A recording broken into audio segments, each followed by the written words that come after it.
Olá pessoal, espero que vocês curtam a leitura. Não deixam de se inscrever no canal para os próximos audiolivros. Deixem o gostei e escrevam nos comentários quais livros vocês querem que eu coloque aqui no canal. Pode ser de qualquer gênero. Boa leitura. Documento. Página 270 marco a serem sul-coreanos. Página 271 marco título nível 220. Sonhos e pesadelos. Página 284 marco 21. Uma mente à vida título nível 2. Meu primeiro objetivo era conhecer alguns sul-coreanos verdadeiros. Todas as pessoas que tínhamos conhecido até então eram outros desertores, agentes sul-coreanos e equipes com treinamento especial.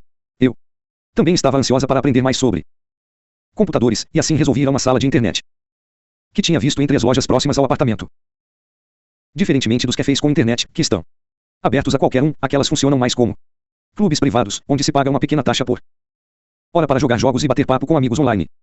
Prendi meus cabelos em um rabo de cavalo, vesti algumas roupas limpas e desci o morro. Essa sala de internet ficava no segundo andar, ao se chegava por uma escada de concreto imunda. Achei que era incrivelmente sofisticada, com suas luzes coloridas e reluzentes fileiras de terminais de computadores sendo usados por jovens que pareciam hipnotizados. Reuni toda a minha coragem e empurrei a porta de vidro para abri-la. O homem mais velho na mesa de recepção olhou para mim quando entrei. Eu queria usar esse computador, eu disse. Página 285 marco assim que ouviu meu sotaque, ele soube que eu não era da Coreia do Sul.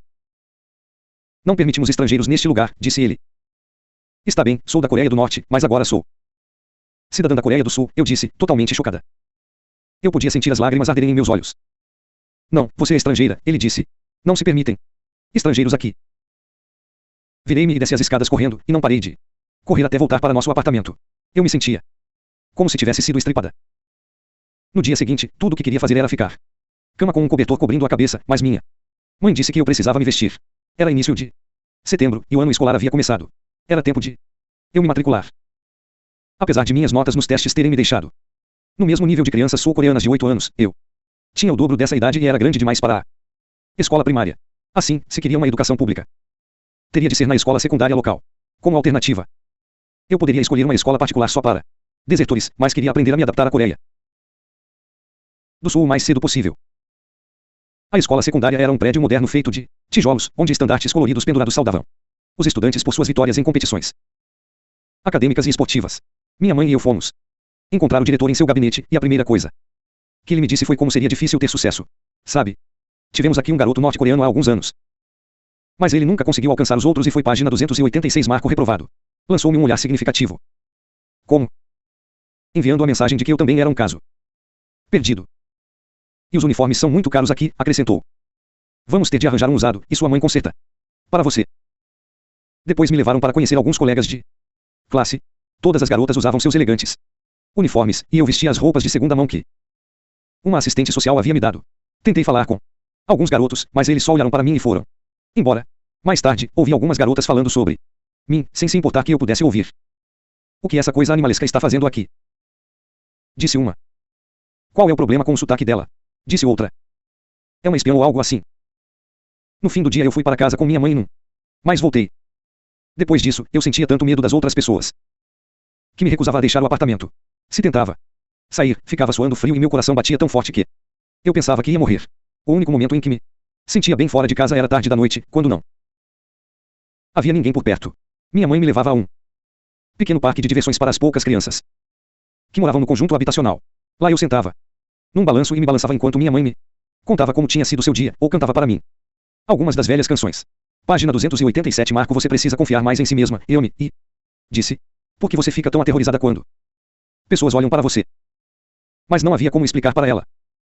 Depois de me esconder durante um mês, me dei conta de que eu precisava me forçar a entrar de novo no mundo.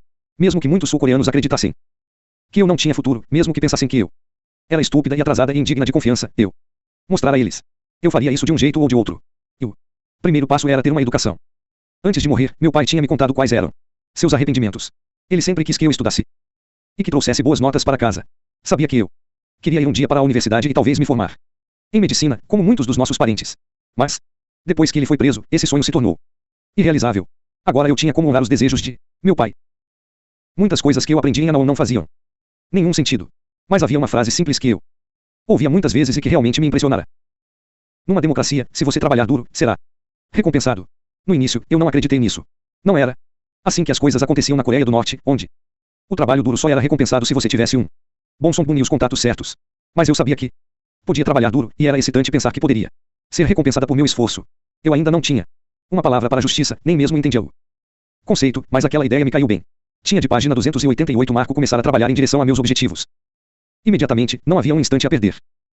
Em novembro de 2009, eu me matriculei na escola do Sonho Celestial, um internato cristão exclusivo para jovens norte-coreanos numa cidade próxima, Cheonan. Quase todas as escolas especiais para desertores eram dirigidas por cristãos, e não havia muitas opções disponíveis. Essa era a escola que ficava mais perto. Minha mãe. Eu tinha uma grande distância a percorrer. Minha mãe. Eu tinha uma grande distância a percorrer para alcançar o nível necessário. Meu objetivo era obter diplomas de equivalência geral na sigla em inglês. GEDs do ensino fundamental e do ensino médio, ao mesmo tempo que outros jovens de minha idade se graduavam nas escolas regulares, para daí seguirem para a faculdade. Havia cerca de 15 adolescentes na Sonho Celestial, embora esse número oscilasse. Inclusive algumas garotas que eu tinha conhecido em Anawan. Mas eu não era uma estudante popular. Estava determinada a perder a única coisa que denunciava: minha identidade de desertora, e assim, quando falava com as pessoas, praticava o sotaque sul-coreano.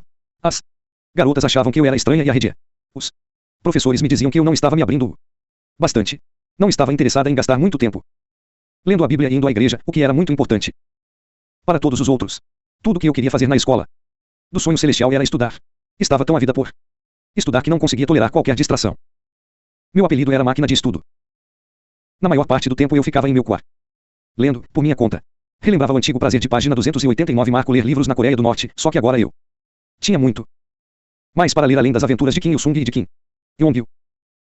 Enquanto isso, minha mãe se sentia aliviada por eu estar numa escola interna, onde estaria segura e alguém me daria de comer. Ela estava planejando uma viagem à China. Assim que fomos liberados de Anawan, minha mãe entrou em contato com alguns atravessadores na China. E eles enviaram uma mulher que cruzou a fronteira e foi até Yasan perguntar sobre Yumi. Queríamos saber se ela tinha sido presa na China e enviada de volta para a Coreia do Norte, como tantas outras mulheres que conhecemos. Mas ninguém tinha ouvido falar de minha irmã nos 2 anos e meio em que estava desaparecida. Então espalhamos nas redes de tráfico humano China que estávamos oferecendo $10.000 de recompensa por qualquer informação sobre Yumi. Ao mesmo tempo, minha mãe solicitou um passaporte sul-coreano. Estávamos vivendo na pobreza em nossos primeiros meses em Asan porque economizávamos tudo que podíamos para a busca por minha irmã. Assim que minha mãe recebeu seu passaporte, ela reservou um voo para a China. É difícil imaginar a coragem para a China. É difícil imaginar a coragem que minha mãe precisou reunir para fazer essa viagem sozinha. Ela ainda quase não falava chinês e nunca tinha viajado pelo país sem ter alguém que a guiasse. Mesmo tendo agora cidadania sul-coreana, não podia saber se não seria sequestrada e vendida de novo, ou mesmo se não cairia nas mãos de página 290 marco agentes norte-coreanos que a mandariam de volta para a morte. Mas ela superou para a morte. Mas ela superou seus temores e embarcou num voo para o balneário Dalian porque era mais barato.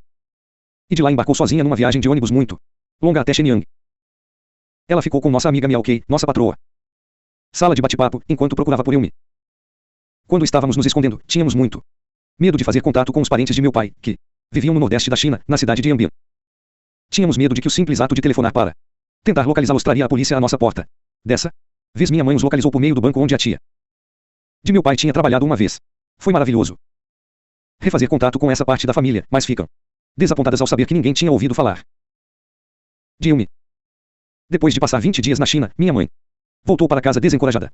Não tínhamos conseguido encontrar minha irmã, mas não íamos perder a esperança de que um dia a encontraríamos. Entretanto, minha mãe não voltou para casa com as mãos totalmente vazias. Antes de ir para a missão em Tidal, tínhamos armazenado nossos pertences num lugar seguro em Shenyang. Não quisemos carregar conosco nada que pudesse nos identificar como norte-coreanas enquanto empreendíamos a nossa fuga. Conosco nada que pudesse nos identificar como norte-coreanas enquanto empreendíamos a nossa fuga. Incluiu um pequeno pacote com fotografias da família. Esses retratos eram tudo o que restava de meu pai, de Yumi e da família que amávamos e que tínhamos deixado para trás. E agora eles estavam conosco na Coreia do Sul. Página 291 marco outra coisa boa resultou dessa viagem. No passado, Miaokei havia se recusado a desertar porque tinha um medo terrível de ser presa, enviada de volta, torturada e executada. Mas minha mãe lhe contou como era bom na Coreia do Sul e como o governo nos ajudou quando chegamos. Olhe para isso. Ela disse a Miaokei, acenando com seu passaporte diante do rosto da amiga. Você poderá ter um desses quando for para lá, e então poderá viajar para qualquer lugar sem medo. Você será livre. Ver aquele passaporte deu a Miaokei a coragem de correr o risco. Minha mãe e eu demos alguns telefonemas e arranjamos uma rota de fuga para ela. Passando pela Tailândia. Ela partiu alguns meses depois. E finalmente conseguiu chegar à Coreia do Sul. Não fiquei na escola do Sonho Celestial por muito tempo. Na verdade, assim que minha mãe retornou da China, no final de novembro, eu saí e me mudei de volta para o apartamento. Não senti que estava obtendo bastante do que precisava do currículo da escola, e não gostava de todas as atividades religiosas suplementares Não gostava de precisar fingir que acreditava em Mia profundamente do que de fato acreditava. E as prédicas?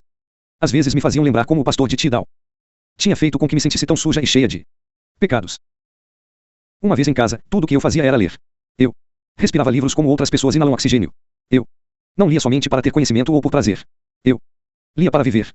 Eu só tinha $30 por mês para a página 292 marco gastar, e depois das despesas, usava tudo que sobrava para comprar livros. Alguns eram novos, outros vinham de um sebo. Mesmo quando tinha fome, livros eram mais importantes que comida. Eu não sabia, só soube muito mais tarde que havia bibliotecas públicas. Agora, parece difícil de acreditar, mas tínhamos muito pouca informação sobre a vida na Coreia do Sul logo que chegamos. Comecei com livros infantis com tradução para o coreano, depois passei para livros ilustrados sobre os países do mundo. Comprei livros sobre a mitologia romana e história universal. Li biografias de Abraham Lincoln, Franklin Roosevelt e Hillary Clinton. Estava interessada nos Estados Unidos, e gostava especialmente de biografias porque eram sobre pessoas que tinham superado obstáculos e preconceitos para avançar. Fizeram-me pensar que eu poderia ter sucesso, mesmo que ninguém mais acreditasse em mim, mesmo que até eu não acreditasse em mim mesma. Eu comprei 12 anos de educação nos 18 meses seguintes de minha vida. Frequentei algumas escolas especiais que me ajudassem a obter meus diplomas de equivalência geral aos ensinos fundamental e médio. Mas mesmo então, estudava melhor sozinha. Prometi a mim mesma ler 100 livros por ano, e o fai. Eu lia para encher minha mente e bloquear as lembranças ruins. Mas descobri que quanto mais eu lia, mais profundos ficavam meus pensamentos, minha vis se ampliava e minhas emoções ficavam menos rasas. Vocabulário na Coreia do Sul era muito mais rico do que aquele que eu conhecia, e quando você dispõe de mais palavras para descrever o mundo, você aumenta sua página 293 marco aptidão para desenvolver pensamentos complexos. Na Coreia do Norte, o regime não quer que você pense, e eles odeiam sutilezas. Tudo é preto ou branco, sem meio termo. Por exemplo, na Coreia do Norte, o único tipo de amor que você pode descrever é o amor pelo líder. Tínhamos ouvido a palavra amor sendo usada em sentidos diferentes nos programas de TV e filme contrabandeados, mas não havia como aplicá-la na vida cotidiana na Coreia do Norte nem com sua família, seus amigos, seu marido ou sua mulher. Mas na Coreia do Sul havia muitas maneiras diferentes de expressar amor por seus pais, por seus amigos, pela natureza, por Deus, por animais e, é claro, por seu amante. Às vezes, quando eu estava no Centro Nacional de Inteligência esperando para ir a Naon, chegavam pessoas de fora que nos pediam para preencher questionários e conversavam conosco. Uma das mulheres nos falou sobre o amor. Ela contou que se disséssemos às plantas eu amo vocês, elas cresceriam mais saudáveis. Assim, era muito importante deixar que alguém de quem gostássemos ouvisse isso. Ela nos encorajou a dizer essa palavra a quem estivesse sentado a nosso lado naquele momento. Foi um exercício muito estranho, mas foi então que eu soube que havia maneiras de expressar amor por amigos, ou até por plantas e animais. Tudo, mesmo as emoções mais básicas, precisava ser ensinado. Comecei a me dar conta de que uma pessoa não pode crescer e aprender de verdade se não tiver uma linguagem dentro da qual crescer. Eu podia sentir, literalmente, meu cérebro começar a viver, como se novas trilhas estivessem aparecendo em lugares que página 294 marco tinham estado escuros e áridos. Ler estava me ensinando o que significava estar viva, ser human. Li clássicos da literatura, como O Apanhador no Campo de Centeio, O Senhor das Moscas e contos de Tolstói. Apaixonei-me por Shakespeare. Mas foi a descoberta de A Revolução dos Bichos, de George Orwell, que marcou em mim um ponto de inflexão. Foi como achar diamante num monte de areia. Senti como se Orwell soubesse de onde eu era e pelo que tinha passado. A fazenda de animais era na realidade a Coreia do Norte, e no livro ele estava descrevendo a minha vida. Nos animais eu vi minha família, minha avó, minha mãe, meu pai e também eu era como um dos novos porcos, sem nenhuma ideia. Reduzir o horror da Coreia do Norte a uma simples alegoria extinguiu seu poder sobre mim. Ajudou a me libertar. Quando eu estava em Anawan, desertores que já tinham se integrado à sociedade sul-coreana nos visitavam às vezes para compartilhar suas experiências.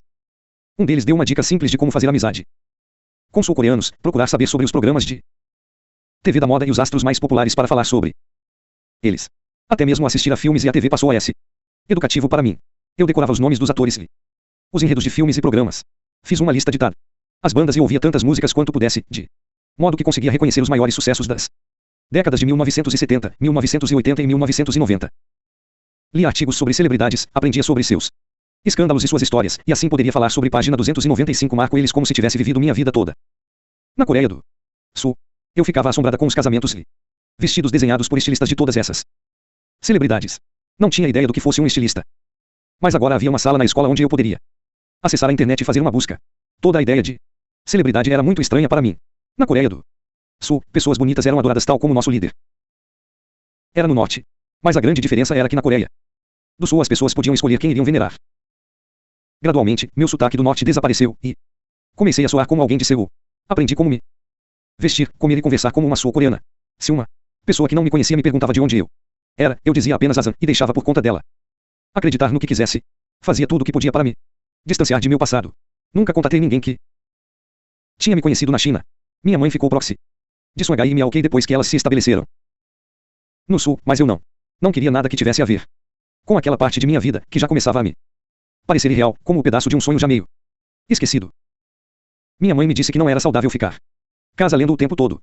Ela me instou a voltar para o internato, e assim, na primavera de 2010, me inscrevi em outra academia cristã para desertores, a fim de obter meu GED do ensino fundamental, e depois mudei para o campus de Seul da Escola do Sonho Celestial para terminar o ensino médio. Eu ainda evitava ir à aula e página 296 Marco fazia a maior parte de meus deveres em casa sozinha, mas tirava boas notas nas provas. Em abril de 2011, exatamente 2 anos após minha mãe e eu aterrissarmos na Coreia do Sul, fiz meu hexa para o GED do ensino médio e passei. Foi uma doce vitória. Pensei em todas as pessoas que haviam me descartado, o pastor em Tidal, o agente que me interrogou, o diretor que tinha me dispensado e os muitos professores que me disseram que esse dia nunca chegaria. O fato de terem me dito que o que eu queria era impossível tinha me motivado, e obter o GED demonstrou, pela primeira vez, que poderia haver justiça em minha vida. O trabalho duro seria recompensado. Minha mãe não podia acreditar que aquela criança muito lenta que ela criara em Yesan tinha conseguido seu GED do ensino médio. Mas ela me lembrou do que dissemos na Coreia do Norte, não se pode dizer se uma criança é inteligente até que ela cresça. Ela não era do tipo que diria abertamente estar orgulhosa de mim, mas eu sabia que estava. Minha mãe passava por seus próprios testes, tentando se adaptar à vida na Coreia do Sul. Ela trabalhava duro em várias tarefas subalternas que tipicamente são exercidas por desertores norte-coreanos recém-chegados. Fazia limpeza e lavava pratos numa cafeteria, que também servia comida, onde conheceu um homem que trabalhava numa sauna local. Começaram a namorar, e ele conseguiu um emprego para ela, vendendo petiscos no spa onde trabalhava. Infelizmente, ele acabou se revelando um homem muito violento. Eu não me dei conta do quanto ele era mau até que uma página 297 Marco noite, quando eu estava na escola do sonho celestial em Seul, recebi uma ligação de um hospital em Asan. É sua mãe, disse a enfermeira. Você precisa vir buscá-la. Vesti-me rapidamente e corri para o metrô, alcançando o primeiro trem matinal para Asan, por volta de 5 horas da manhã. Parei primeiro em nosso prédio. Quando cheguei lá, horas da manhã, o primeiro trem matinal para Asan, por volta de 5 horas da manhã. Parei primeiro em nosso prédio. Quando cheguei lá, o corredor estava salpicado de sangue, e havia uma grande poça de sangue em nosso apartamento. Nosso vizinho me disse que tinha havido uma briga terrível. O namorado de minha mãe tinha batido em sua cabeça com uma pesada panela de metal, fazendo com que ela perdesse os sentidos, e depois ele fugiu, deixando-a ali para morrer. Os vizinhos chamaram a polícia, que veio e a levou para o hospital. Minha pobre mãe estava num estado lastimável, toda enfaixada e sofrendo com uma grave concussão. Quando fui para casa para limpar o sangue, ela fechou a conta no hospital porque não poderíamos arcar com a despesa. Não tinha dinheiro para um táxi, e um ônibus a deixaria enjoada demais, então foi para casa a pé, sozinha. Foi partir enjoada demais, então foi para casa a pé, sozinha. Foi de partir o coração vê-la atravessar a porta, tão exausta e tonta. Mesmo no sul, a vida não estava sendo fácil para nós. Ela nunca apresentou queixa contra o namorado. A polícia o interrogou e queria processá-lo, mas minha bondosa mãe o perdoou e pediu que o deixassem ir. Acho que, após sua experiência com a polícia norte-coreana, ela não queria pôr ninguém diante daquele tipo de tortura, mesmo alguém que tentara matá-la. Não sabia que havia uma diferença nos procedimentos da polícia na Coreia do Sul. Página 298 Marco depois que ele a agrediu, minha mãe tentou romper com aquele homem, mas ele a assediava e vinha ao apartamento a qualquer hora para ameaçá-la. Depois de alguns meses, ela desistiu de resistir e voltou a ficar-se ele. Mas era um homem violento, e continuou a abusar dela. Às vezes eu recebia textos em que ela dizia, se eu morrer esta noite, saiba que foi ele quem fez isso. Eu ficava louca ao pensar que minha mãe tinha passado por tanto sofrimento para ser livre, e agora que sua família estava finalmente na Coreia do Sul, e precisava viver com medo. Como ela tinha se recusado a apresentar queixa, parece que a polícia não podia fazer nada para protegê-la. Deveria haver um modo melhor. Se eles não podiam protegê-la, pensei, talvez eu pudesse. Poderia estudar a lei e me tornar uma oficial de polícia, ou até mesmo promotora. Na Coreia do Norte, policiais eram aqueles que tomavam o seu dinheiro e o jogavam na prisão. Na China, eu congelava de medo toda vez que via um uniforme, porque a polícia de lá me prenderia ali mesmo. Policiais nunca tinham me protegido de nada em minha vida. Mas na Coreia do Sul, proteção era a palavra que definia seu trabalho. Assim, decidi ir ao encontro da COI, que mais temia e me juntar às suas fileiras. Fiz algumas pesquisas e descobri que o melhor lugar do país para me graduar em administração policial era a Universidade Dongguk, em Seul. Então decidi que seria lá que eu solicitaria ingresso na faculdade. Página 299 Marco título nível 222. Agora a caminho de